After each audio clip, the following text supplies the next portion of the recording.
Hello, my name is Jed Distler. I'm the artistic director for Salon Concerts at Clavier House. This is a series that was started 2 years ago by the late Joseph Patrych in order to provide an inclusive environment and expressive forum for pianists of all generations.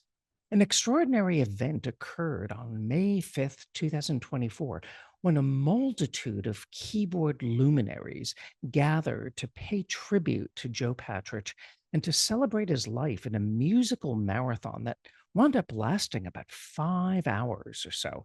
The concert was the brainchild of three of Joe's longtime friends and colleagues, Mark N. Grant, who was the master of ceremonies, John Samuels, and Ronn Yedidia. Ronn Yedidia is the founder and artistic director of the New York Piano Academy, who co-presented this event along with Muminir and Salon Concerts at Clavier House. We're presenting this event as a series of live streams. Again, the master of ceremony is the composer and writer Mark N. Grant. Enjoy. Now, the Russian pianist Mikhail Voskresensky is here with us, and he emigrated to the United States just a couple of years ago from Russia in protest against the Ukraine war. He is an officer of the Scriabin Society and a veteran of the concert stage, and I'm going to read his appreciation of Joe.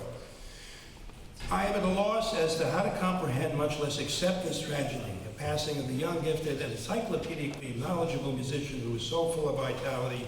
Joe and I became friends only a year and a half ago, even though we first met some 20 years earlier. After my emigration from the warring Russia, he was the first to organize my recitals in the popular and well-known Clavier House on October 9th, 2022. He let me practice on his fine Steinway concert grand in the studio. He helped me with organizing concerts and finding connections. He did it all out of the goodness of his heart without any self-interest, due to his kind disposition and out of true friendship. We saw each other regularly. His unexpected, endless, and rapid demise was a real shock to me. I've lost my best friend in America, and the memory of him, of his responsiveness, sincerity, and honest outlook in life and our music would always remain in our hearts.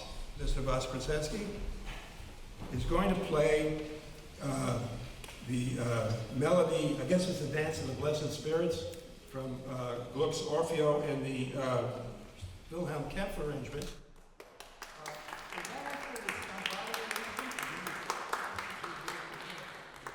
is the Kempfer arrangement. Yeah,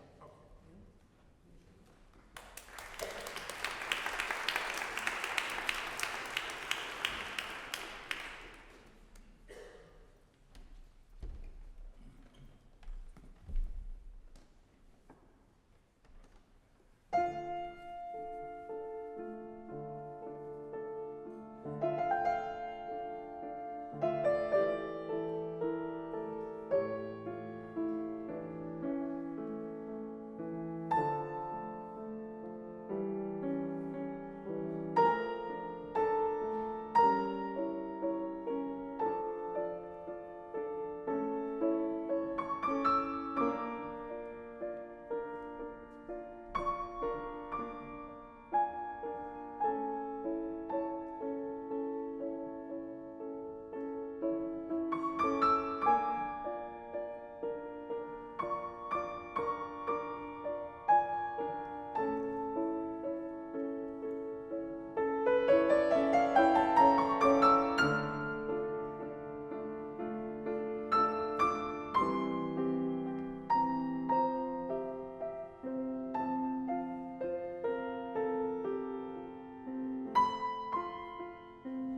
Rachmaninoff recorded on the long play 78. 78. So he had only 4 minutes. 4 or 5 minutes, yeah. So therefore, it was not his idea not to repeat. It was necessary for the recording. Well, that's, that brings up a question, because some people wonder whether that is the case, whether had he the luxury of recording as we do now, would he have taken all the repeats? Would he have played slower, etc.? Because this is the great debate with historical recordings. Я не знаю, надо спросить Рахманинова. Может быть, я с ним скоро встречусь. Black Russian humor, yes. I don't know if you want to say. I don't have an answer for that question. Perhaps we should ask Rachmaninoff, and I cannot do it now, but perhaps I'll meet him soon. We hope not. Well, but I'm sure that we must play what is written by composer. So I like to repeat, especially if it is good music. If it is not good music, don't play. I assume that's the reason that you played one movement of the Schumann that nobody ever seems to play, Sphinxes. Sphinxes? Yeah. Sphinxes? No. Sphinxes people don't play much. Not Rachmaninoff played. That's true. Sofronitsky played. And for me, in situation of carnival, always could be one event which were not expected. And suddenly this is tragedy, this is anxious. And now especially, we need to play this variation because it is horror. Suddenly during everybody don't think about it, but we must think. Do you understand me? I think I do.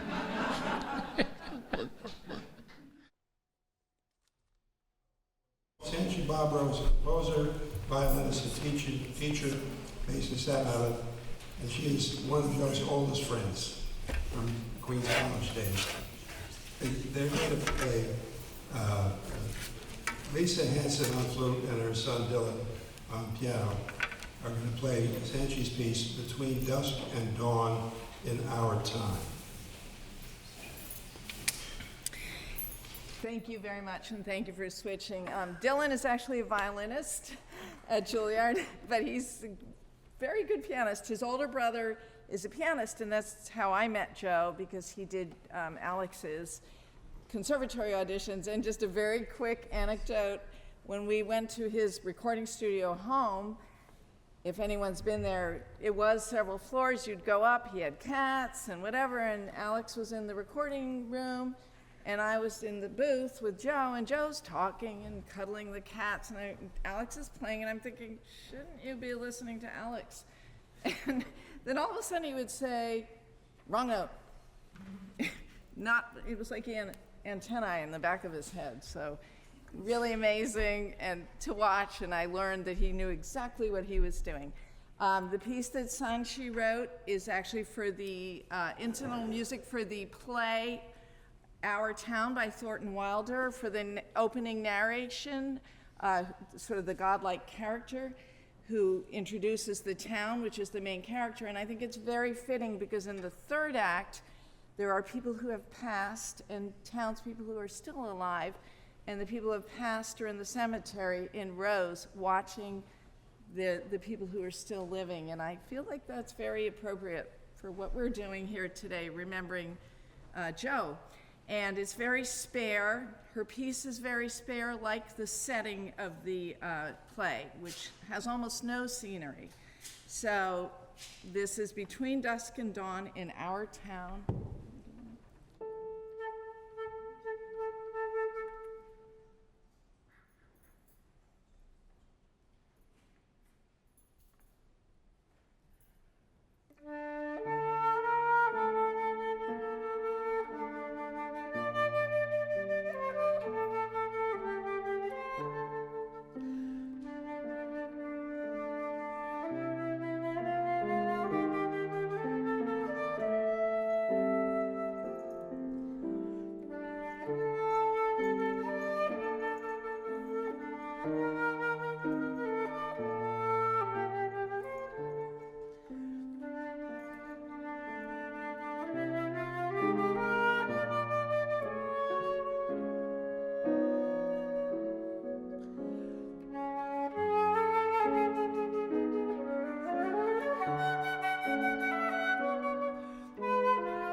I don't know that I need to introduce Jed Distler after he already made his presence known, but if those of you who don't know, he is kind of at the intersection of, in styles, Bill Evans and Dick Hyman and Robert Helps and Frederick Shevsky and Chopin and Rachmaninoff and everything else in the mix.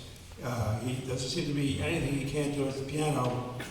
I even heard him perform his own piano arrangement of Jimi Hendrix's Star Spangled Banner solo from Woodstock. So anyone who can do that is really fearless. Jed is a pianist, composer, well-known recordings reviewer, and has a radio program Between the Keys and WWFM, and he's taken over for Joe at Clavier House.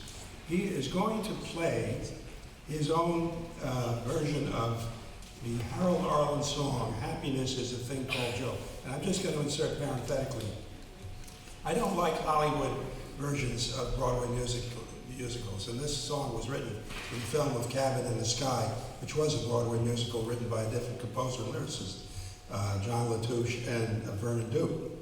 I make an exception for this song because it's such a wonderful song, and obviously appropriate for this occasion. Jed.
Subtitle of that arrangement is Cy Walter meets Mr. Frosty.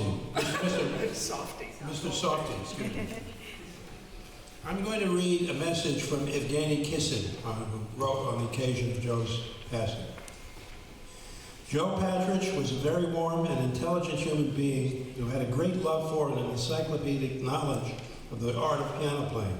How sad and unfair that he left us so early. I shall always remember him with warmest feelings. Blessed be his memory. Our next performer is Daniel Berman. Oh, Dan was an old buddy of Joe's, and I remember, I believe at one time they had a kind of a partnership going on the Hamburg piano, and you and I have been on the Concert Grand New Record Forum program years ago. I don't know if you remember. But he is a versatile musician who plays a standard repertoire and Earl Wild transcriptions, vocal rights, and anything else. He's going to play the Schumann List Widmung.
We are going to have a spoken tribute now from a very close friend of Joe's, John M. Samuels, who himself is a master recordist and remastering person who has done all sorts of work over the years for BMG and other labels, restoring recordings of great conductors as well as pianists, Tchaikovsky, Toscanini, Rubinstein, Capel, I'll go down the list. John is going to come up here and give you a few of his personal reminiscences. John?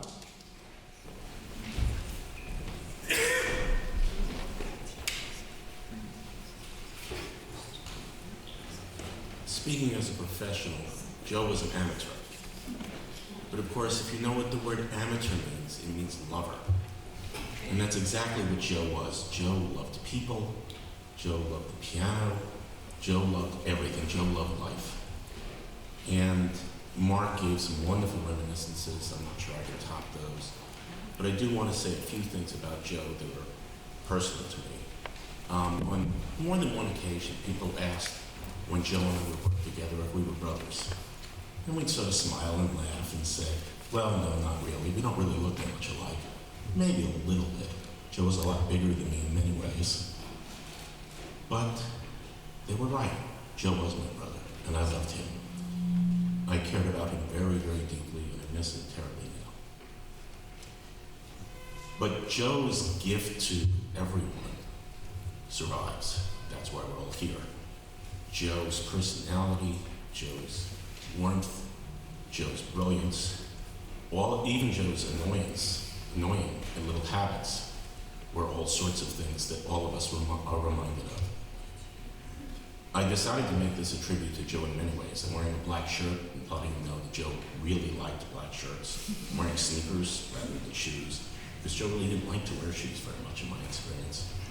And I decided to do this extemporaneously rather than write it, because that's how Joe would have done it. Because Joe was able to conjure up things just by thinking of them. Not always correctly, but usually right. And in a sense, I feel responsible for his career. Because at the beginning, at the very, very beginning, Joe, like me, was a piano enthusiast. And he was a record collector, and that's actually how we met. We knew each other for about 45 years, which, quite honestly, isn't all that long, as Joe had friends he'd known for 50 and 60 years, so I'm only in the middle of the pack. But Joe brought so much enjoyment to what he did that he started to expand, and many people know he started to record concerts. Mark made some reference to that. But in the 1980s, I managed to get my first PC, and they had what were then called PC-based editors. And Joe came over one day, and he was just looking at it, and it was something called Turtle Beach, which later expanded into other things like sound cards. But at the time, they were the one editor that worked on a PC. There was one on Mac, and there was one on PC. And Joe came over and said, I have this recording I need to edit. Can you do it? Sure, I can do that for you. So I showed him all the things I could do, which was basically nothing, because this thing barely worked. Joe was fascinated. He said, you mean I can do that? And that's how we got into this. And I think Joe was exactly right for the moment.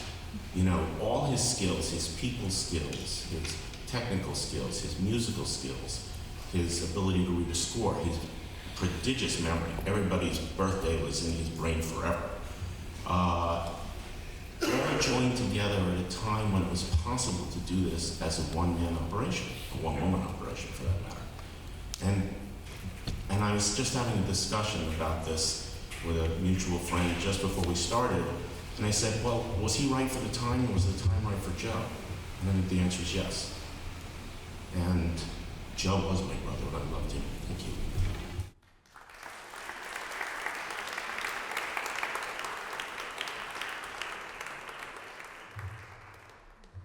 Just as a short postscript, I had the privilege of working as one of John's testers for different styli. He had me sitting in the room, and he'd play different styli from 78s, trying to decide which take is the one that he wanted to digitize.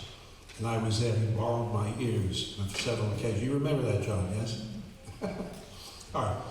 We next have a physician pianist. Dr. Ronald Gordon is a pianist with endorsements for his playing on his LinkedIn page, who is also not only a practicing pianist, but a practicing cardiologist at North Shore University Hospital, which is why, probably why, when Dr. Gordon plays Mendelssohn's Song Without Words, Mendelssohn's Song Without Words, as he's about to do, he gets to the heart of the expression.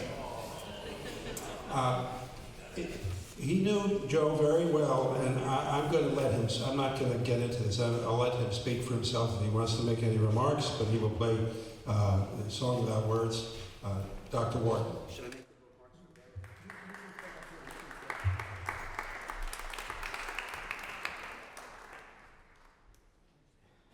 Thank you. Joe is in many ways for me virtual Patrych, because I could go years without seeing him, but I spoke to him driving to work at least 3 or 4 times a week. And you never knew exactly what he was going to say. He once started a conversation with me, Ron, what's the difference between, he said to me, let me do it right, Ron, what's the difference between a cat and a comma? And I said, I don't know, Joe. I said, well, Ron, you know, a cat has claws at the end of its paws, and a comma is a pause at the end of a clause. and you know, that sums up Joe, in addition to his encyclopedic knowledge of music and piano literature, and it was truly encyclopedic, like Ron, you know, how many, can you name 10 composers to have an opus 10? It's like, no, Joe, I can't. Maybe 3 or 4. But aside from an encyclopedic knowledge of music, he had an extraordinary curiosity and knowledge on so many, many things, from science to the arts. He had a fascination for medicine. He was really quite brilliant. He did go to the Bronx High School of Science, as was mentioned, which anyone from Stuyvesant will tell you is the second best high school in the country.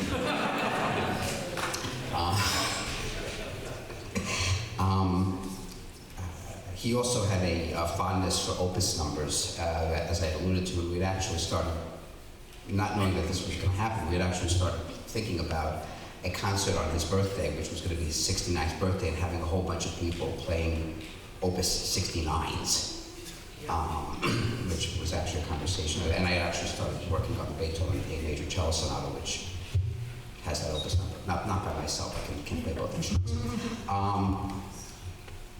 It's an extraordinary loss, and it's an honor to be here. I hope after I play you still think it's so, because I am not a professional musician and there's some real pianists here, but I will give it my best shot. Thank you.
thought that's the most Schumann-esque of the songs without words in Madison's canon. I'm going to read another message in tribute to Joe from Emmanuel Axe, who knew Joe fairly well. My friend Joe and I spent countless hours talking about music, and especially Pianist, his great loves. What I always felt and responded to was his encyclopedic knowledge and his generosity about the art that was his life. His conversation was always filled with warmth and admiration for the pianist we both loved. He will be deeply missed by the entire world of pianists, and especially by the friends who were lucky enough to be part of his life. Everybody had the same opinion about Joe, you see what I mean? All right. Our next performer is a crossover artist in the best sense of the word. Rob Schwimmer is a multi-genre, polystylistic type of musician. He's a pianist. He plays the theremin very skillfully.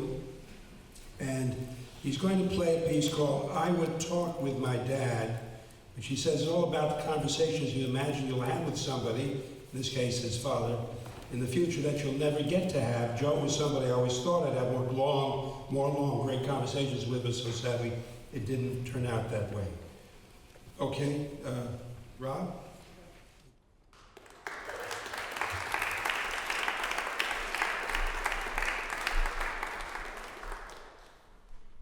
So just quickly, I'm not a classical, I don't come from classical piano world, but I met Joe in 1977 online overnight waiting for Horowitz tickets.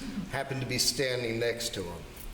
So we just started talking and we just kept talking. I just realized now it's like 47 years ago. So anyway, that's how we connected, and glad to be here. So far.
Lisa Yuri is not only a fine pianist, but she is a fine thinker on music, an educator and lecturer, and a very astute analyst of the literature.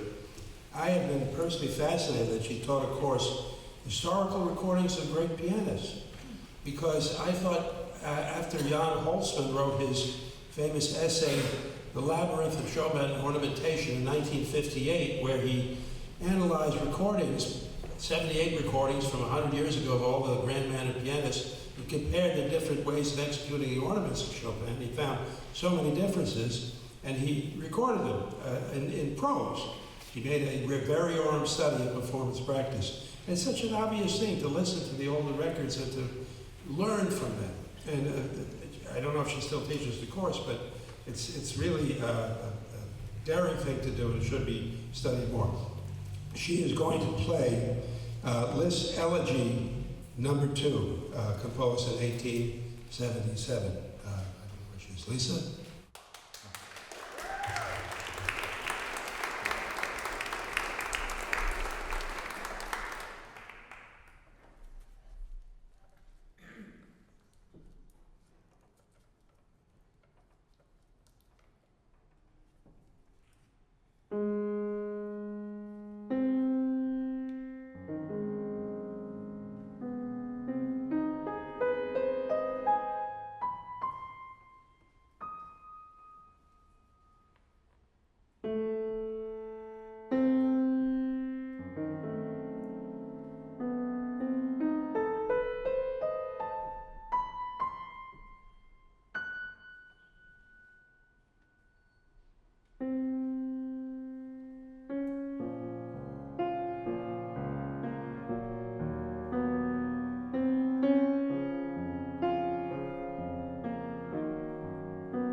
want to tell a little anecdote about elegies, because we have 3 performances of pieces titled Elegies today, and as it relates to Joe.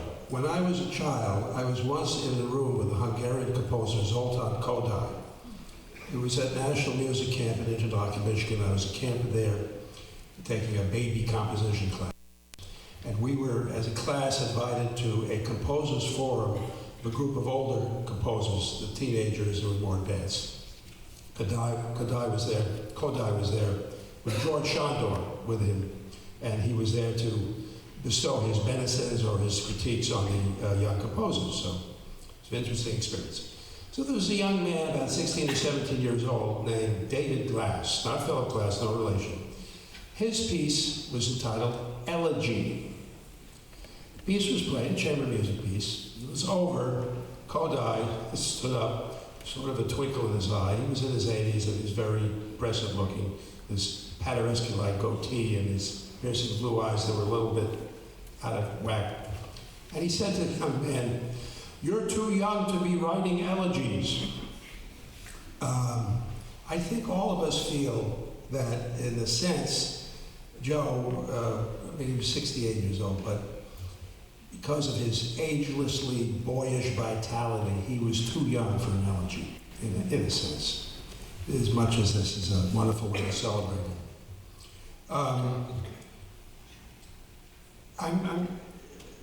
We have another performance, or I'm told that we have to get another performance in, if that's all right, by Eduardus Halim, who many people know as having been Vladimir Horowitz's last pupil, prominent pupil. That's an accolade in itself, but Mr. Halim has done many more things as a pianist. He's had a great career and played all sorts of repertoire. He is going to play the Chopin Opus 25, number 5, Etude in E minor.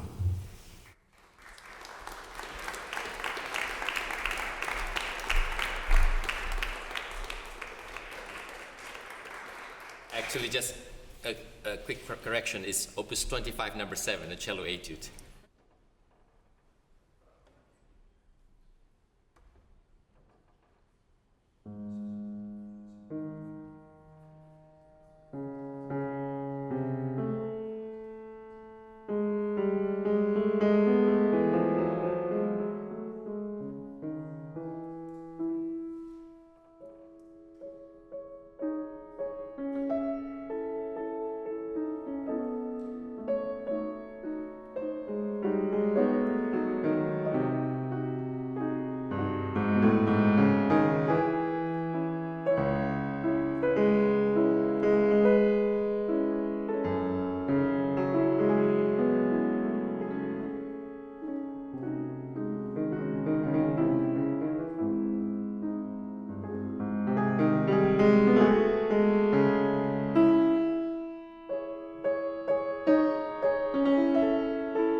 tribute from an old friend of Joe's, Bruce Posner, was the co-host of the WFUV-FM program Concert Grand with Joe for, I don't know, 15 or more years.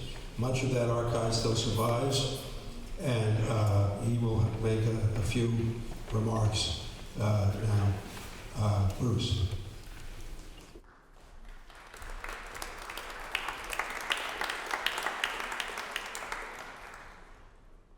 Joe and I met in high school in 1971 when he was 16. We met through a friend we had in common who went to the same school. His name was Jerry. Jerry had a black belt in karate and was a weapons enthusiast. He had 2 rifles and an assortment of knives at home. He had a bucket of sand, a bucket filled with sand that he would use to toughen his hands by striking them repeatedly deep into the bucket. Jerry was also something of an expert on reptiles. Jerry had abundant interests, but music was not one of them. He had neither aptitude for nor interest in music and left him completely cold. There was a mandatory music course in our school. It covered the basics of notation and repertoire, and the workbook contained all the exercises for the year. Jerry prevailed upon me to complete his workbook for him. I did this in the first week of school, which pleased him greatly. He said, "You should meet my friend Joe Patrych. He likes music." A meeting was arranged, and before long, I was a regular visitor at Joe's house. It was apparent immediately that Joe was passionately interested in reptiles. His apartment was outfitted like an exotic pet store, with tanks and cages nestled next to each other from floor halfway to ceiling. There were all manner of lizards, snakes, and especially notable, a fierce-looking snapping turtle. Joe was an active member of the New York Herpetological Society, and I soon came to appreciate the extent of his interest and expertise, which, even at that young age, were at the level we all came to know later, as Joe became a prominent member of the sound and video engineering community and in the world of piano. You might ask, how did Joe come to trade reptile scales for piano scales? As I remember it, there was no preconceived plan, but rather many small steps that added up over the years. In 1971, Joe and I both listened to popular music more than classical. Elton John was a favorite. His classically tinged piano playing turned out to be a springboard to being curious about hearing more classical music. We began to go to the library to check out recordings and scores, which eventually led to a desire to attend live concerts. By 1975, we were standing outside most of the night at Carnegie Hall to buy Horowitz tickets. In the early years, our interests focused more on the athletic aspects of piano playing, who could play the most notes the fastest. Over time, as our experience grew, this preoccupation was leavened by considerations of musicality. After a few more years, Joe began experimenting with recording concerts. These dual, somewhat opposing passions, the exhilaration of experiencing music played live in the moment, and the urge to capture that music for it to be able to be heard later, defined Joe's future path, personally and professionally. I will remember Joe as a joyous and deeply content person with a mischievous and sometimes caustic sense of humor, who was unfazed by thoughts of death. He reveled in the life he created for himself, and I think there wasn't a day when Joe didn't make sure to do something he was sure to enjoy. I trust Joe will be remembered for the lasting service he performed for many of us and many others, helping ensure that their music would not become lost in the ether. I thank Joe for devoting the better part of his life to the conservation of that rare species, the pianist.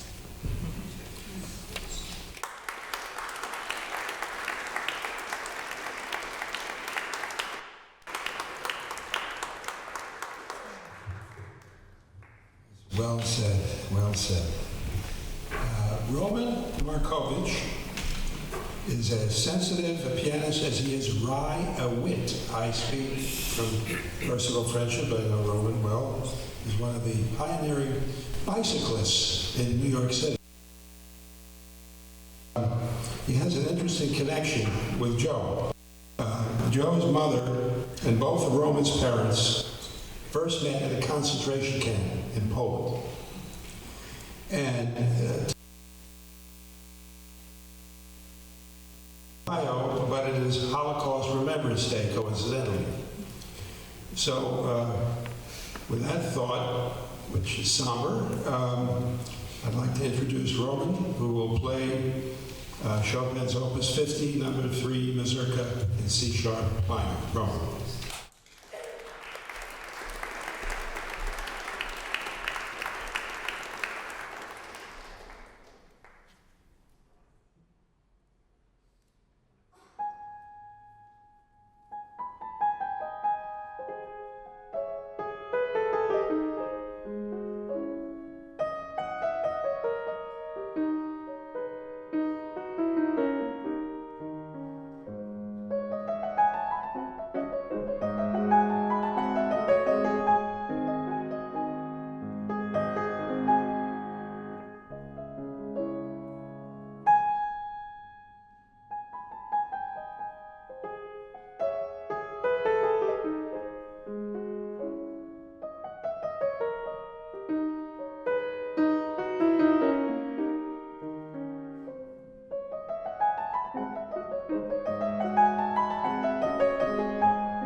As far as the Andante Favori, I think about that octave section and wonder if Schumann, in the humoresque, if that's a little bit of an homage in the way he writes all of a sudden in the middle of that comes this crazy Yeah, octave but message. Schumann is only a few lines, and Beethoven's really extensive. It's difficult.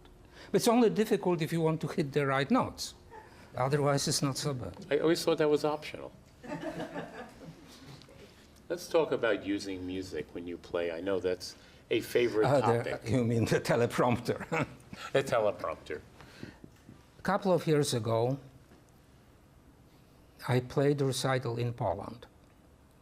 And I asked some musician friends, musicians who I respect greatly, what do they think about, can I play with the music? So out of 4, 3 told me, we would feel very uncomfortable to see pianists playing recital with music, and 1 said, I don't like it. Okay, I think that comfort of the audience should not overstep the comfort of the performer. So when I'm comfortable playing by heart, I play by heart. I provide my own mistakes, and if I want to play with music, I play with music. I'd like to say this about Jerry Lowenthal, who is about to play Bartok's night music from the Out-of-Door Suite. I think he's known to all. I heard him at a concert at Clavier House a few years ago where he played a comparison demonstration of the same pieces, thank you, on a Steinway and a Pleyel piano. Now, any good pianist could have made a good comparison, making some sense of the differences in the acoustic bouquet of these respective instruments. But Jerry played it with a level of finesse and artistic nuance that it was like an art conservator removing the grime on the cover of an old master's painting and revealing the brightness of the original colors. It was really quite impressive. I was there live. This wasn't a live stream. He has also made these remarks about Joe. How to find words to describe the seemingly effortless, all-encompassing generosity excuse me, with which Joe gave shape to the lives of pianists. He seemed to know personally all the citizens of Piano Land, all music written for the piano, and all performances of that music. And he used that knowledge with discernment and benevolence. The night before he had a stroke, he drove me home from Clavier House. I had the impression that he was pleased with himself and the work he was doing for pianists and piano music. We must all take comfort in that. Okay, so Mr. Lowenthal is now going to play the number 4 piece from Out of Doors Suite, the night music.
Speaking of deviation from authenticity, I recall a CD where you recorded something like 24 different cadenzas of Beethoven Fourth. I don't think there were 24 either, but there were. But there were quite a few. There were quite a few.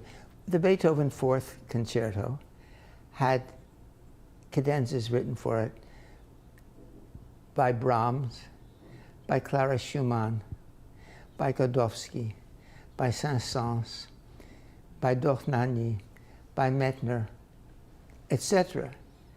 And none of those people thought that it was necessary to write in the style of Beethoven. Is it that they were inferior musicians? Are we so much more respectful to tradition than Clara Schumann was, or than Brahms was, for example? For that matter, Beethoven himself wrote cadenzas for Mozart, of course, which everybody plays because they're by Beethoven. They don't sound like Mozart at all. And even Beethoven's cadenza for his own second concerto doesn't sound anything like I mean, if you think of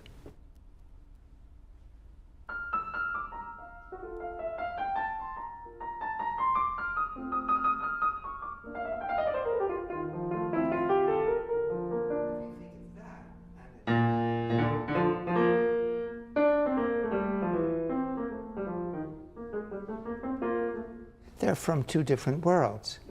When Beethoven, let's say, would write a cadenza for Mozart, generally it was a concerto. Mozart didn't write a cadenza for himself in many cases. But that is not true of the Beethoven Fourth. That's my point. The Beethoven Fourth has two perfectly good cadenzas plus one that got lost. That's absolutely right. So how do you feel in a case like that composers feel the need to improve on Beethoven's originals? Improve on Beethoven, but improve. That's Joe Patrych. That's not. Some people would say that, and I would not bother to discuss it with them because they have a right to their opinion. Talking about Mozart cadenzas, the closer the cadenza that's written comes to Mozart's style, the more insipid it sounds. Mozart can write in Mozart's style, but somebody else imitating it sounds just silly. That's my opinion. Ursula Oppens is well known to everyone in this community. One of the things I think is remarkable about her is that she represents a complete musical culture that embraces the past and the present. And I'm just saying that rhetorically, a rapprochement of the classical canon with the modern canon, and that the same musicianship that goes into Schubert, Schumann, Beethoven, what have you, goes into Elliott Carter and Ligeti and Berio and all the rest. She is going to play one of the last pieces that Frederick Shevsky wrote. He wrote it during the pandemic. At the third movement of the piece is entitled Friendship, Miss Hoppins.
Dzyzhevsky I told him I was going to do a program of Chopin and short Carter pieces, and he got very excited by that because he grew up listening to Rubinstein playing Chopin nocturnes, and of course he was a great protege of Elliott Carter's. And then when things eased, I wanted to go back to the Schubert. And here we are. Yeah. Now, speaking of people who weren't young, but probably didn't live long enough in our estimation, Mr. Shevsky. Yes. Well, who passed last year. Last June. Yeah. And he wrote a great deal of piano music in his being locked down, you know? Mm-hmm. And so he said it was what kept him sane. Mm-hmm. And we just had a celebration of his life in Los Angeles, and I think 22 pianists performed works of his. The Wow. 23rd is Ukrainian and was playing concerts for the Ukraine. But it was a fabulous get-together because there were a lot of younger pianists, too, who hadn't necessarily known him personally, but play his music wonderfully. So we were just tremendously happy to see each other, and it was a kind of a wake. What did you play in the concert? This This, piece? and also a piece called Rondo. Oh. Which, See, yeah. Shevsky, everybody knows him for about 3 pieces. He's mostly known for the People United and the North American ballads and 1 or 2 other pieces. Yeah, But he wrote a tremendous amount of piano music. Right. I mean, he was a fantastic pianist himself. But he also wrote some orchestral music and 2 string quartets, one when he was 16 and one about 3 years ago. And some dramatic pieces. Never an opera, though. Mm-hmm. And you knew him very, very well, right? I knew, yes. We stayed friends. I mean, I met him in 1974, and we remained friends until basically his last email to me was about 2 days before his death. So. And he wrote People United for you, Yes. right? Right. Quite a piece. It's a fantastic piece. I think 20 pianists have recorded it. So it became one of the it's one of the mountains pianists want to climb. It's a little better, but you have to speak very close to it. I have to go into the audience for this, ladies and gentlemen, to greet a piano dignitary who is with us and who wishes to make a few remarks, although he has already made some in print about Joe. He knew him quite well. I'm talking about Gary Grafman, pianist. And Mr. Grafman is here with us today. How are you, Mr. Grafman?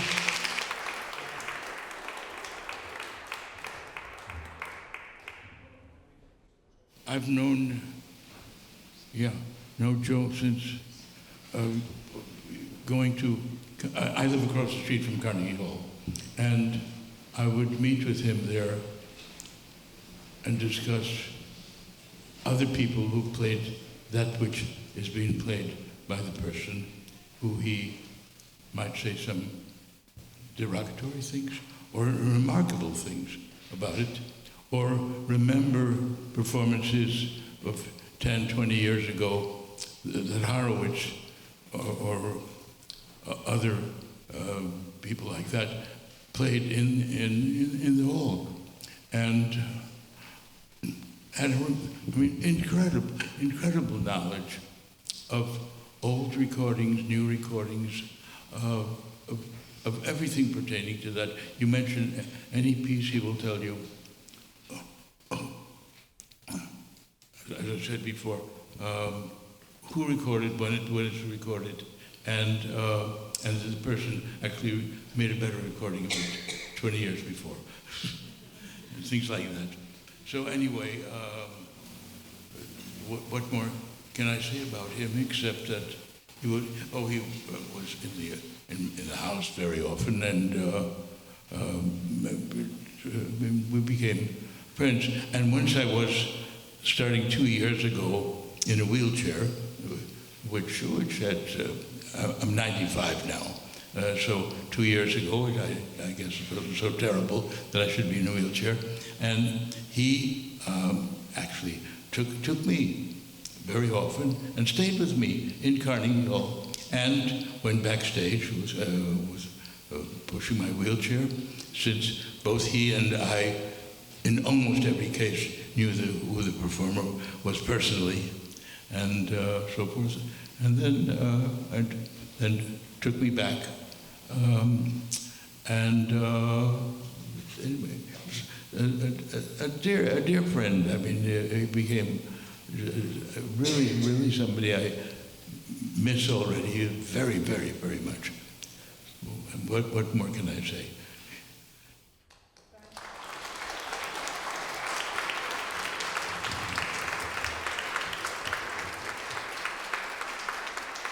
I don't want to make Mr. Grafman feel old, but I grew up with many of his recordings, and I'm sure many of us here did, and I know Joe esteemed his friendship with you very greatly. But thank you for coming. It's good to see you.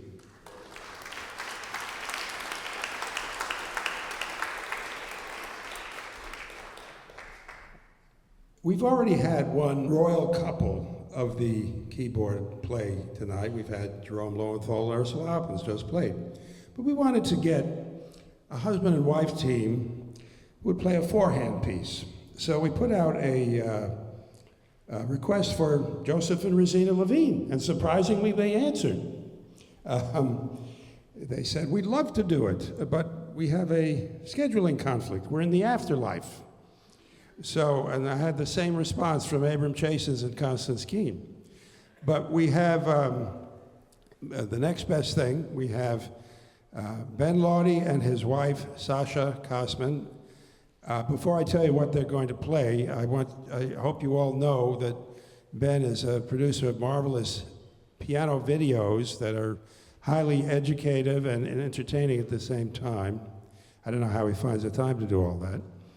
And he and his filmmaking partner, Joe Sabia, have made a documentary about Joe, which you're going to see a trailer of in a little while. And that, I promise you, is very, very special and very unusual. But Ben and Sasha are going to play a scandalously underplayed neo-romantic Russian composer of the 20th century, Valery Gavrilin, his waltz from the ballet Anyuta in the four-hand version. So, can I welcome Ben and Sasha?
I think that piece is the logical successor or inheritor of that famous Anton and Renski waltz for four hands that most people know from the old recording of Osip Gabrilowitsch and Harold Bauer, the ultimate in old world charm, and so is the Gavrillin.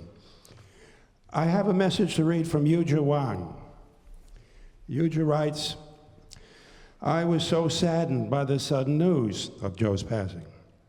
I always admired his huge knowledge of any repertoire and acute observation of each of different historical recordings. He had a super generous, enthusiastic energy, and I loved his vibe when he was around. I do mourn the loss of this amazing spirit. I hope you've enjoyed this first of 4 installments of a musical marathon tribute celebrating the life of Joseph Patrych, who founded the Salon Concerts at Klavierhaus series. I want to thank 3 gentlemen who were close friends of Joe who put this concert together: John Samuels, Ronn Yedidia, and the Master of Ceremonies, Mark N. Grant. I also want to thank James Wu for setting up and directing the live stream with assistance from Linlia Tso. The Joseph Patrych Memorial was a co-production of New York Piano Academy and Muminir.